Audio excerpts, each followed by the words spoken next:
Israel நிகழ்த்தும் அட்டூழியங்களை பொறுத்துக் கொள்ள முடியாமலேயே தனி பாலஸ்தீன நாட்டை அங்கீகரிக்கும் முடிவை எடுத்ததாக பெல்ஜியம் வெளியுறவுத்துறை அமைச்சர் தெரிவித்துள்ளார்.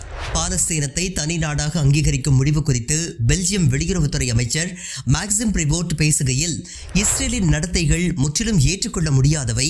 இதன் காரணமாக வரும் ஐநா பொதுசபை கூட்டத்தில் பாலஸ்தீனத்தை தனி நாடாக அங்கீகரிக்கும் முடிவை எடுத்துள்ளோம். கொடூரமான காட்சிகளை நாம் பார்த்து வருகின்றோம். களத்தில் மனிதாபிமானமற்ற சம்பவங்கள் அதிக அளவில் நடைபெற்று வருகின்றன. மக்கள் பட்டினி போடப்பட்டுள்ளனர். அனைத்து மனிதநேய உதவிகளையும் தடை செய்வது போர்க்குற்றமாகும். மேலும் E1 என்ற இஸ்ரேலின் திட்டமானது கிழக்கு ஜெருசலம் பகுதியில் பாலஸ்தீனியர்களுக்கு சொந்தமான நிலங்களை திருடுவதாகும். இந்த திட்டம் நிறுத்தி வைக்கப்பட்டிருந்த நிலையில் அதனை மீண்டும் இஸ்ரேல் தொடங்க உள்ளதாகவும் அறிவித்துள்ளது. இதுவும் பெல்ஜியம் தனி பாலஸ்தீன நாட்டை அங்கீகரிப்பதற்கான முக்கிய காரணமாகும்.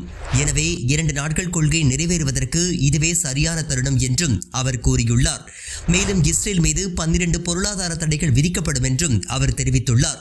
பெல்ஜியத்தின் இந்த முடிவு குறித்து கருத்து தெரிவித்துள்ள இஸ்ரேல் எதிர்க்கட்சி தலைவர்களில் ஒருவரான அவிக்டோர் லிபர்மேன் என்பவர் இது நெதன்யாகுவிற்கு கிடைத்த அரசியல் தோல்வி என்று விமர்சித்துள்ளார். நெதன்யாகுவின் அரசியல் திறனின்மையால் பாலஸ்தீன நாடு நம் கண் முன்பு அமைவதை நாம் பார்க்க போகின்றோம் என்றும் அவர் கூறியுள்ளார்.